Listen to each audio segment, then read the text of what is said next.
మీకు ఇతర వార్తల విషయానికి వస్తే తెలంగాణ పర్యాటక సాంస్కృతిక శాఖ ముఖ్య కార్యదర్శిగా పనిచేస్తున్న స్మితా సబర్వాల్ ను ప్రభుత్వం మొన్న బదిలీ చేసింది. ఆమె స్థానంలో సీనియర్ ఐఏఎస్ అధికారి జయేష్ రంజన్ కు పర్యాటక శాఖ బాధ్యతలను అప్పగించింది. స్మితా సబర్వాల్ ను రాష్ట్ర ఆర్థిక సంఘం సభ్య కార్యదర్శిగా నియమిస్తూ ప్రభుత్వం ఉత్తర్వులు జారీ చేసింది. ఈ బదిలీ నేపథ్యంలో ఎక్స్ వేదికగా స్మితా సబర్వాల్ స్పందించారు.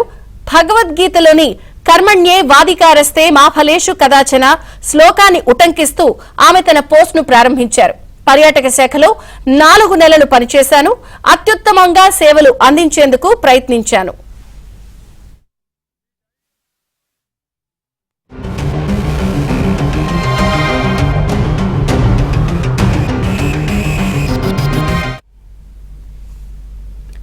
హైదరాబాద్ లో జరగనున్న మిస్ వరల్డ్ పోటీల గురించి కూడా ఆమె ప్రస్తావించారు.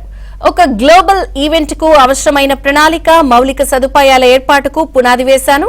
ఇది అనేక అవకాశాలకు తలుపులు తీస్తుంది అని విశ్వసిస్తున్నాను అని తెలిపారు.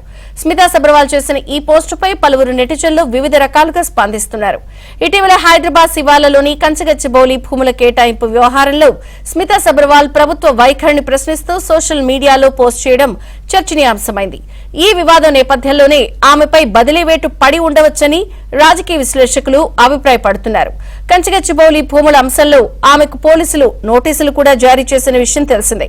ఈ పరిణామాల నేపథ్యంలోనే ఆమె తక్కువ ప్రాధాన్యత కలిగిన ఆర్థిక సంఘానికి బదిలీ చేశారు అనే ఊహాగానాలు వినిపిస్తున్నాయి.